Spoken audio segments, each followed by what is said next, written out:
It is a fundamentally different mindset when you own a brand, when you're growing a brand versus when you're just media buying, right? Especially when you're doing both at the same time and you're internally. So the number one thing I think what I would change is, I think my first question would have been not whether we could sell our products online or what we could offer direct response and be successful, because we were initially very successful.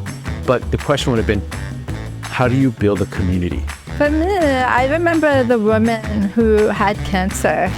Oh, yes. She said, she wrote in and she said, my skin is so sensitive since my cancer treatment.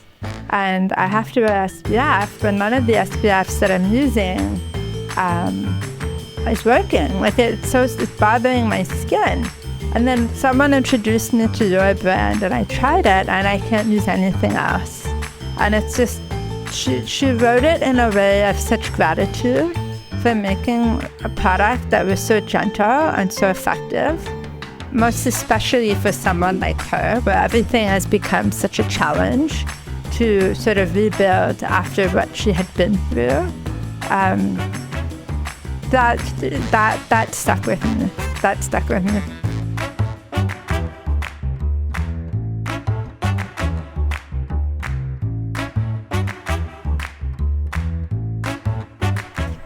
Welcome back to another episode of Love Saranghae with us, Peter and Andrea.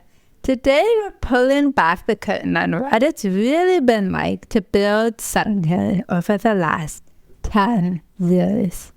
When people look at a business from the outside, they usually see the finished product, the beautiful packaging, the awards, the exciting launches, and the milestones. But what they don't see are the hundreds of decisions, the sleepless nights, the really big mistakes, the pivots and the lessons that shape everything behind the scenes. Building a business has been one of the most rewarding experiences of our lives, but it's also been one of our greatest teachers and reasons for my gray hairs. Lots here. Today we're sharing some of the lessons we've learned the hard way. What we'd do differently if we were starting over, and what those experiences have taught us, not just about business, but about ourselves as well. All right, let's get started. Let's get started. Okay, so let's go back 10 years ago. If you could go back, knowing what you know today, 10 years ago, what would you do differently? Or what would you tell your younger self about how to do this? Yeah. Well, first of all, before we get into that, I think we have to acknowledge to everyone out there that it is a privilege for us to be able to talk about our first 10 years in business together, or the first 10 years of birth of this brand, because not a lot of businesses get a chance to reach 10 years. So whether you limp to it, whether you're driving a Ferrari through it, or whether you're just, you're trying to hope that you get to number 11, it doesn't matter. Not a lot of businesses make it to 10 years. And so we have to acknowledge that, we're blessed, we're lucky, and hard work has at least rewarded us in that sense, right? Yes. So let's start with that. Good mindset. I love it. Yeah. This is so me. You're turning into me. Don't say that. Well, it's such an honor and a blessing for you to be more like me. My entire wardrobe is from you. Is your decision. So let's It's actually not. It's not from me. It's from Miss Anna. Yes, Zesty, which I love very much. Yes. I have nothing to do with your wardrobe, so I don't get any credit for that. So let's get back on track here. So question one, if we go back 10 years, what would we tell our younger self about starting a skincare business? Well, first of all, I would tell myself not to start one. I'm just kidding. It's a lot. I think everyone said that. It's a lot harder than I thought it would ever be, because I came from a marketing background, mostly meta media buying, Facebook media buying. For those of you who don't know, I was one of the original marketing agencies that were able to purchase advertising on Facebook. When Facebook first launched, I was able to purchase advertising on the right-hand side, and I was one of the first, I believe, 20 advertisers that were allowed to advertise on the mobile stuff. So I was chosen as one of the advertisers because of various reasons. So when we came from that end, I thought it would be very easy to transfer my skill set into a skincare business. And I was very wrong about that. Hold on a second. I think let's go back a little bit. You were marketing wellness products. Yes. So you were marketing skincare, you were marketing, I want to say steroids, not steroids. No, skincare, collagen, that kind of thing. Supplements. So here's the Not thing steroids. So here's the thing about media buying, not marketing. Marketing is a little different, I think. Here's the truth about media buying and running a brand, right?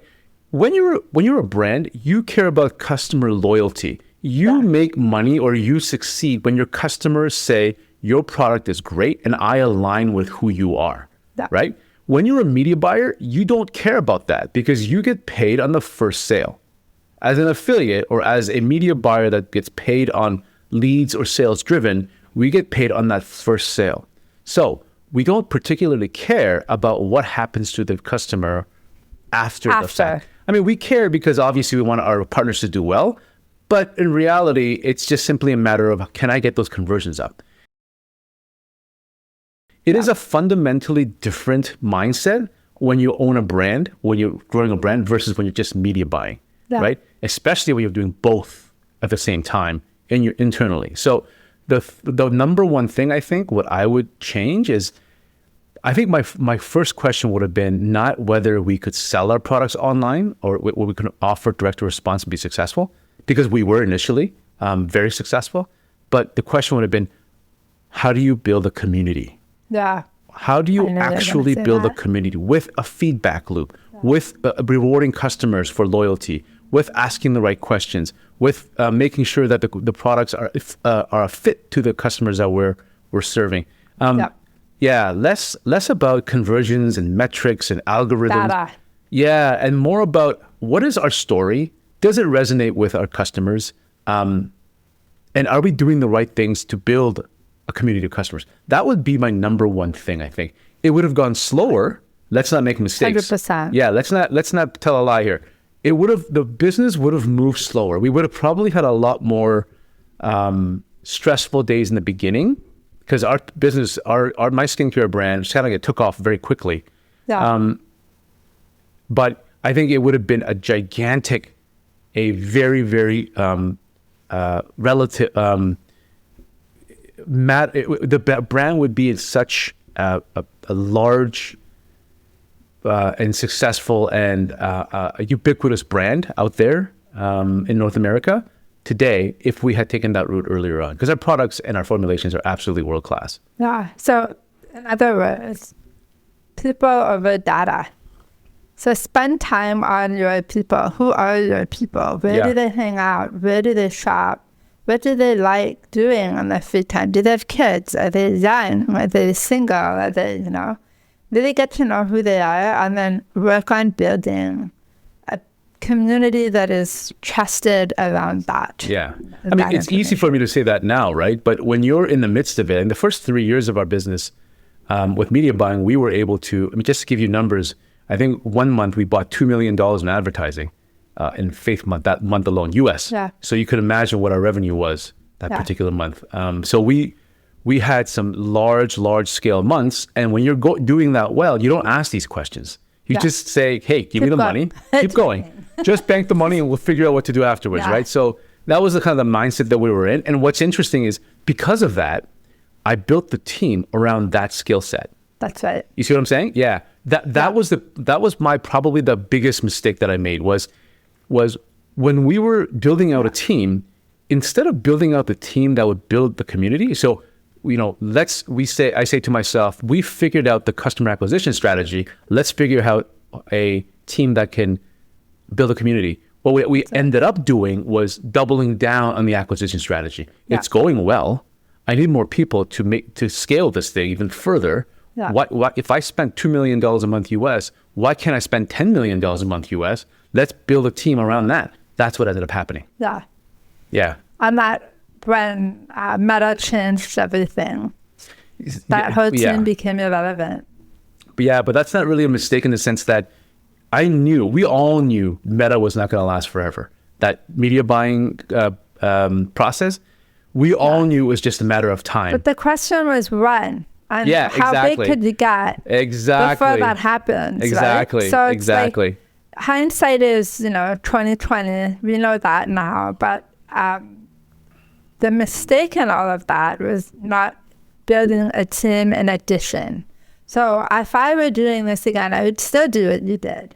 But in addition, I would save some of that team to build the community alongside. Yeah. So that when everything went down in around COVID, we still had that community of trusted people who loved and supported us. Yeah. That were not just numbers, and that is a mistake. Well, what's interesting is that a lot of our customers let us know they love the product. The product itself was the problem. It was that once we made the sale, there was not a lot of background. Like there was not right now, Andrea, her big thing is that she runs events, she meets the customers, she meets a community here, and the conversation furthers, right? Yeah. It's not just about skincare. It's about living life as a mom and as a mature woman, and what that means in this day and age. Yeah. That is community. But we didn't have any of that, right? We didn't understand any of that. Yeah. Yeah, exactly. So that would be something that we would do differently if we had this opportunity again. Here's the question, though. Knowing what we know now, would we have asked you, Andrea, to come on board quicker, full time, rather than wait? Yeah. Yeah, I think that would. I think that would have actually changed things. Because we would have done what we're doing now a lot sooner, and that would have had a bigger impact because we had bigger reach at that time with Meta. The only thing I think about is the blessing that it was, the way that it was, is that I was having my kids. Yeah. And being with them was a big, important part of having the kids. And I was able to access some maternity leave that I wouldn't have had. Like with Maya, I didn't have a maternity leave the way I had one with Marcus. So I don't know. It might have changed the business, but I don't know if it might have also changed the experience with the kids, and I'm not sure I want to give that up. And I think the elephant in the room is that I have to mention is that when we first started, we didn't have the cash flow. We didn't have investors. We did this completely bootstrapped from our own finances. So we didn't have the capacity to take 2 full-time founders without an income. That was primarily the reason why I went full-time, but Andrea stayed part-time. Was because we needed that income. And I think that's something that most people listening to this podcast right now can relate to, right? But yeah, for sure. That is another factor that we were considering, and we didn't know what was going to happen. So okay. Okay. One other thing I probably would say is, if I was doing this again, I would simplify. I would try not to make 10 million products and sell a few of those.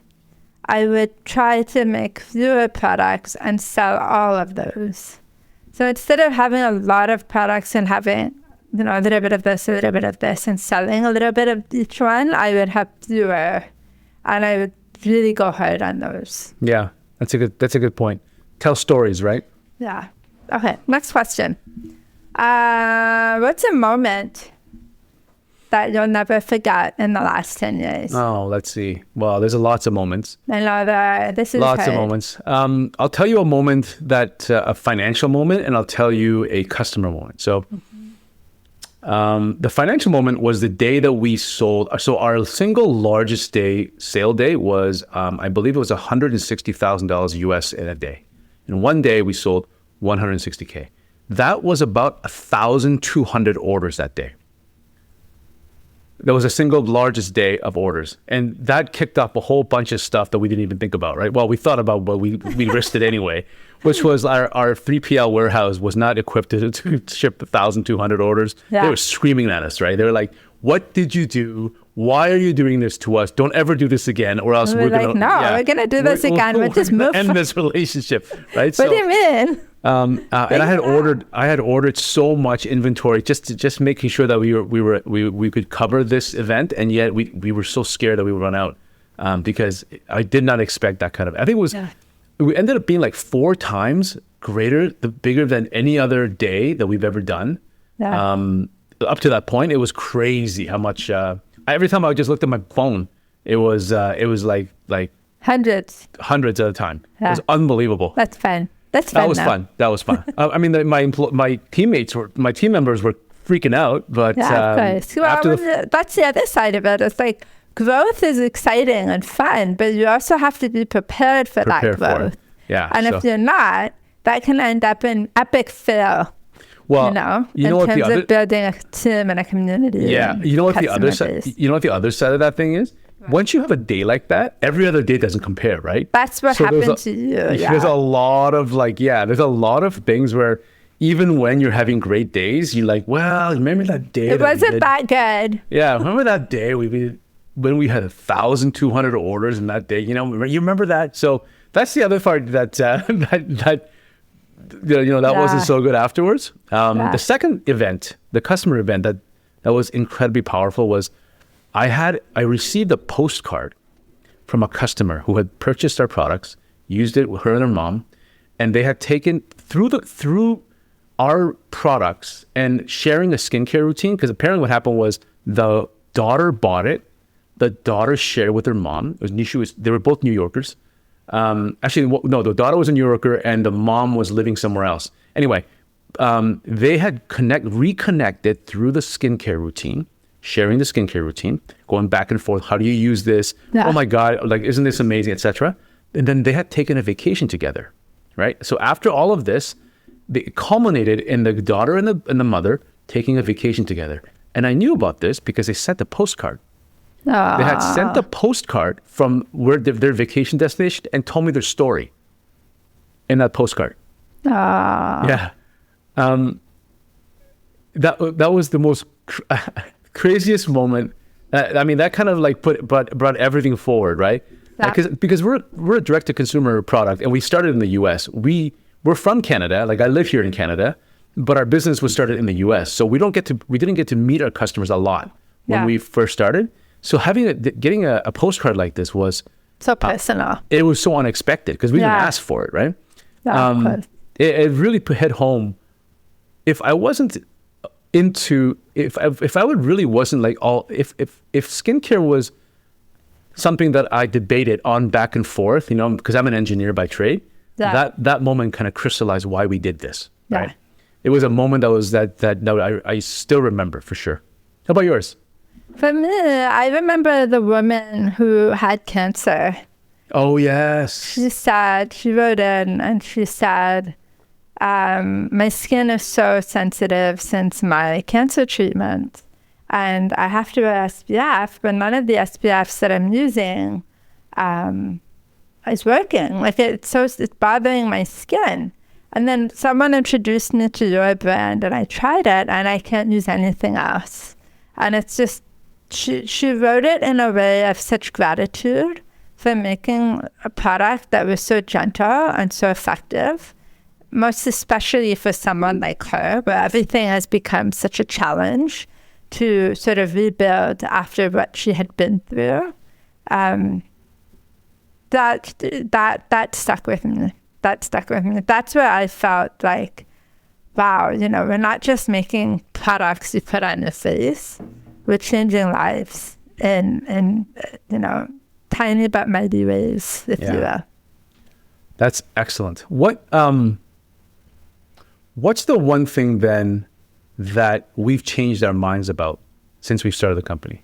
What was your belief initially, and then slowly or quickly over time, it has changed your mindset by running this company and meeting our customers? I think one of the biggest things that I've learned is that we measure success by revenue, but that's not the only way to measure success.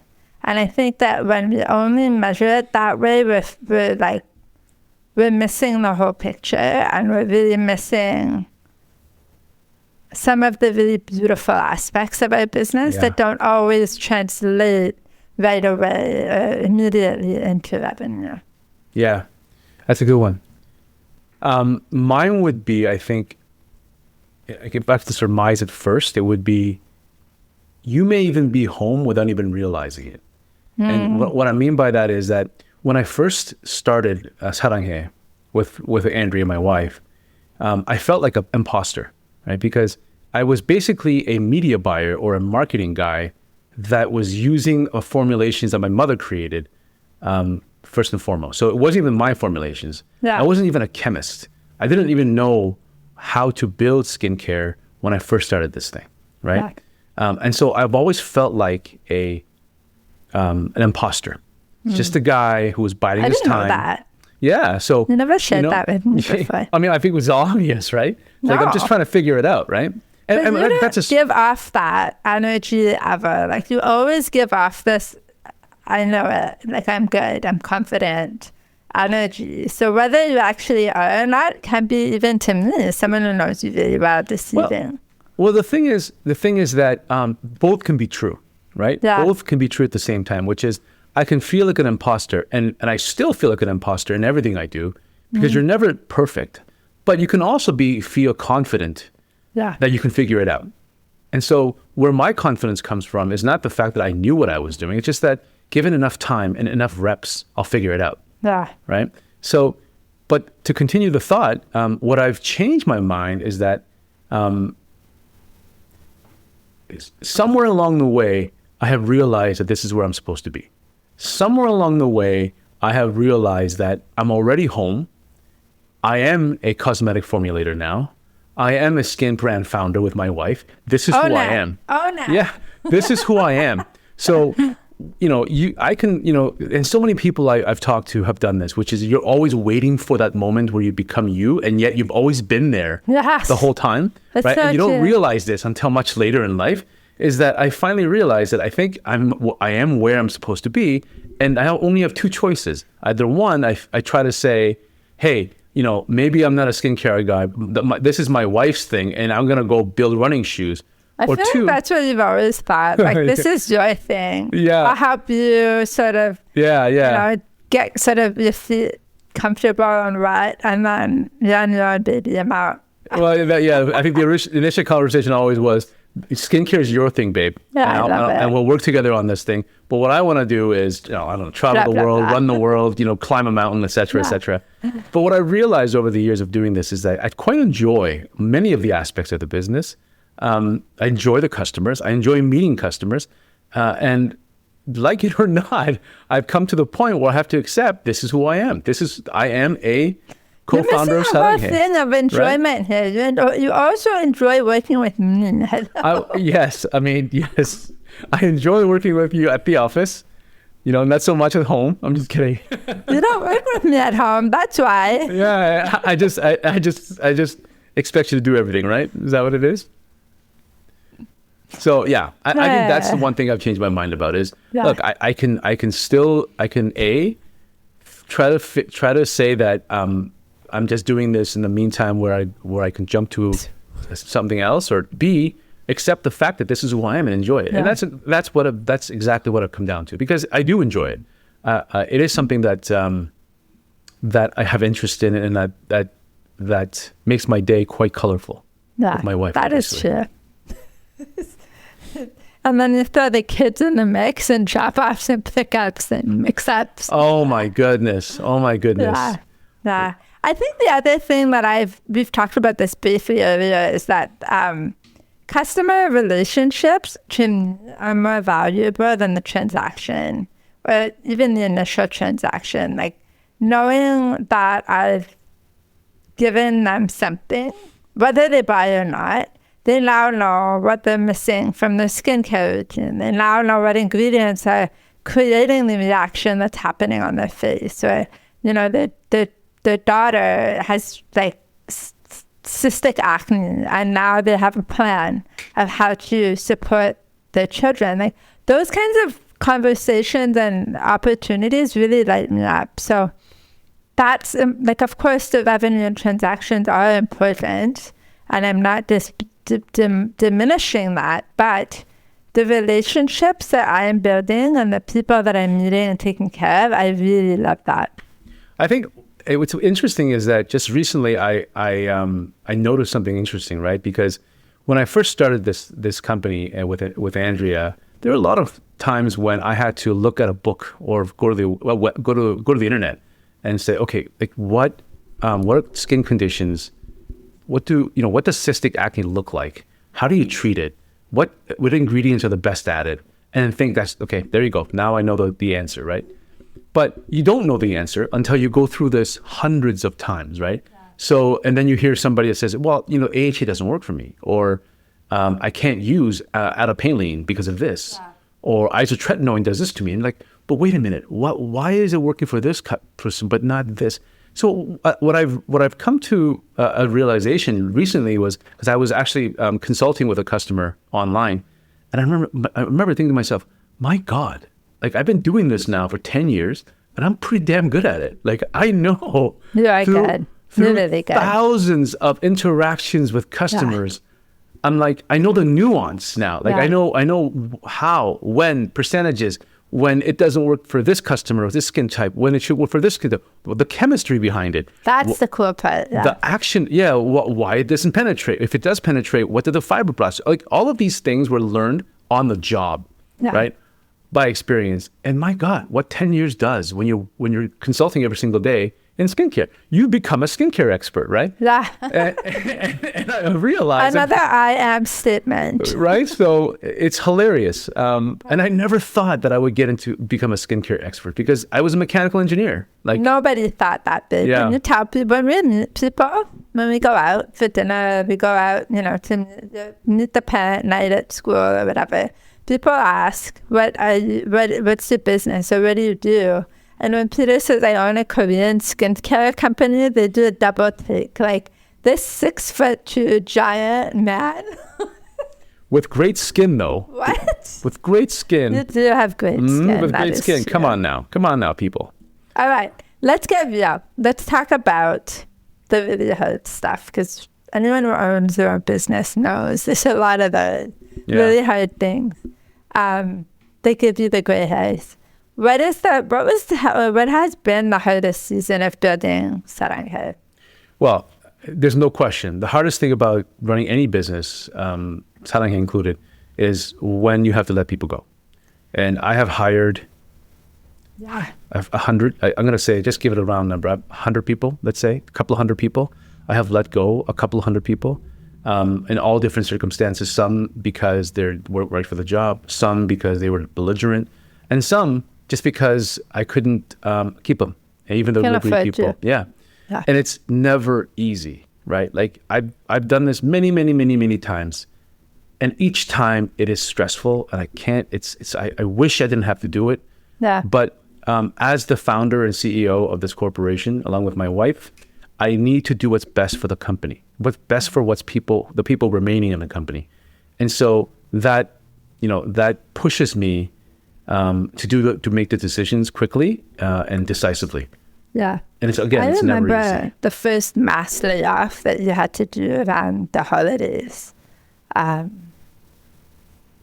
COVID.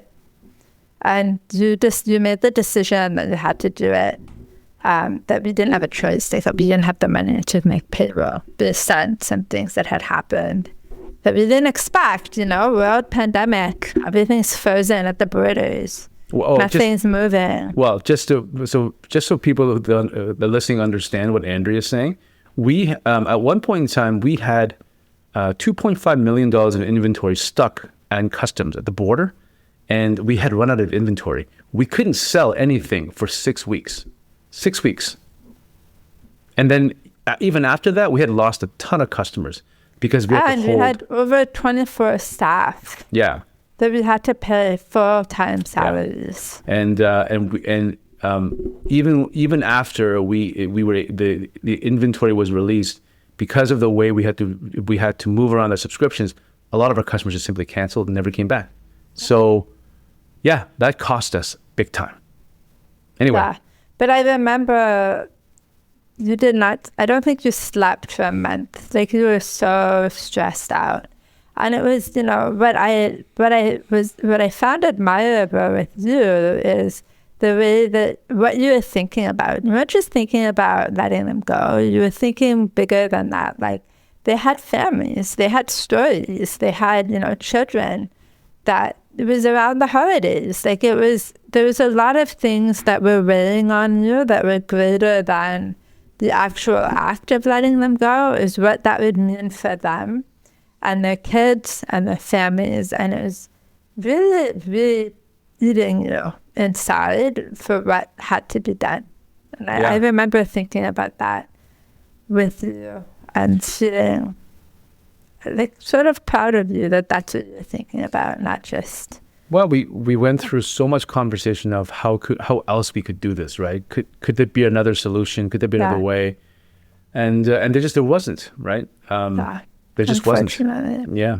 The good thing is, though, we were able to hire a few people back that we left and or work with them on contract basis, which was really nice. The relationships were maintained for the most part. Yeah. And that was nice. Yeah. Another really hard season that I found was, a hard part was when we both lost our dads. Yes. I found having children, losing a parent, and needing to still be on to run a business, because we're both in it too. It's not like I work somewhere else and I'm getting a salary. This job is our family business. So if it doesn't go, then we're in trouble. Yeah.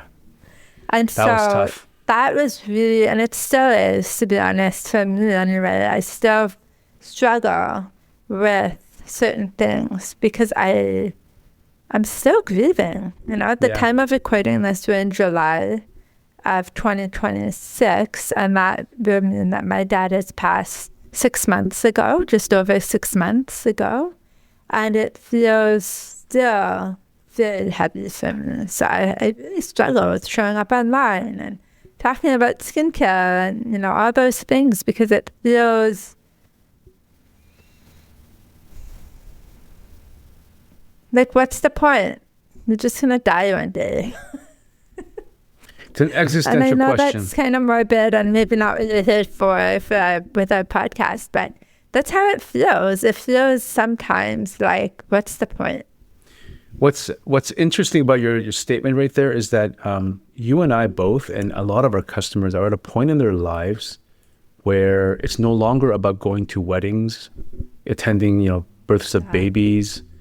We're on the other side now, right? Like our summer is almost over. We're heading into our fall and eventually our winter. And so that means that we're going to be visiting, unfortunately, divorces, funerals of loved ones.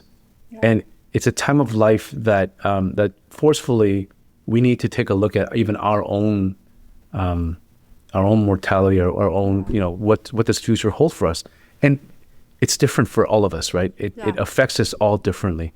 And so the question of what's the point? That is more relevant now than ever. And I think a lot of our listeners, our customers, probably have the same question. I don't have the answer for you right now, to be honest with you. What I can say to you is that we understand what you're going through, because we're going through the same thing, right? We come here on camera, spiffed up with some gel in my hair, and my wife who always looks beautiful with her, even without makeup, because the skincare is great. 100%. You see how I slipped that in there? Yeah. We show up like this, and you think that the people think that our lives are perfect and well-groomed. That is not the case at all, right? We struggle with everything that you guys struggle with as well. Yeah. Right. Yeah, and that's, I guess, one of the points of coming on here and sharing these things, so that you know that you're not alone. We're in this together in a way. All right. Right. What? Well, I see a note here. You wanted to say, talk about launching Aurora. I want to tell a story, actually. Before we go to the next question, I want to tell a quick story about launching Aurora. So for those of you who don't know, of course you don't know, I've never talked about this. Aurora, the launch of Aurora cost us $750,000 US. So to launch Aurora Skincare Science, the brand, we spent $750,000, okay, US. Why do we do that, and how do we do that? With Aurora, with Saranghae, everything was grassroots. We started from the ground up ourselves. We had to cut corners sometimes. We did things that startups do, right? We made quick decisions. Everything was on the cheap, et cetera, et cetera. With Aurora, we had some budget. So we hired an outside consulting firm and an outside advertising agency to create Aurora from the ground up with us, right? And I can tell you that was a colossal waste of time. Colossal waste of time. If anyone here is listening to this podcast and thinking of starting a brand and want to hire a advertising agency to start, what I would say to you is this. It's not wrong to hire a consulting agency. That's okay. That's not, if you don't have the experience, you want some help, that's fine. But you have to be intimately involved in the process of creating and growing your brand from the ground up. It must be you and not them pushing on you because they have a budget they have to hold to. That's right. Right?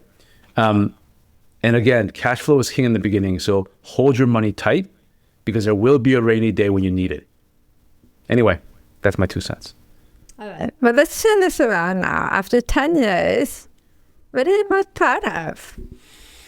After 10 years, well, I'm really proud of my son's driver swing. That's for sure. I mean, I saw him hit a 7-iron. In the business. Yeah, I saw him hit a 7-iron the other day. It was absolutely like mind-blowing. I loved it. What am I most proud of? I think I'm most proud of the community that we are starting to build. If we disappear tomorrow, there will be a number of customers, I think thousands, who will be very upset and they will say, I love what your skincare did for me because of X, Y, Z, and my daughter or my mother, and how it filled the place in my life when I needed something. That is something that cannot be measured by money. And I think when we first started this company, my goal was to create a legacy from my mother's legacy, continue my mom's legacy. And I didn't know what the story would look like because her story had ended when she came to Canada, and I needed to figure out a way to continue the story, but with a new narrative. And I would be quite proud of that narrative today for myself, my wife, and my mom. That's beautiful. I don't know. What else can I add to that? I mean, that was great. I think just adding my 2 cents to that would be also like the authenticity around our brand. We really do create really good products, and we really do care about our customers. I feel like we care more than another brand about not just their customers' skin, but their well-being, their joy, their, experiences. And I'm really proud of that. That's always been, no matter how big we've gotten, no matter what, it's always been really important to me that our customers know that we care and that we see them, that we hear them, that they are why we are who we are. And without them, we cannot be. So I guess, if what I'm most proud of is how we take care of our people. That's excellent. Okay. All right. What are you excited about next 10 years? Oh, my goodness. You're going to be 62. Yeah. Am I excited about that? I'm not sure if I'm excited to be 62. I mean, already my top end speed is decreasing. My drives are getting shorter, and I can't start climbing any more mountains. No, 62. Interesting. It's an interesting age.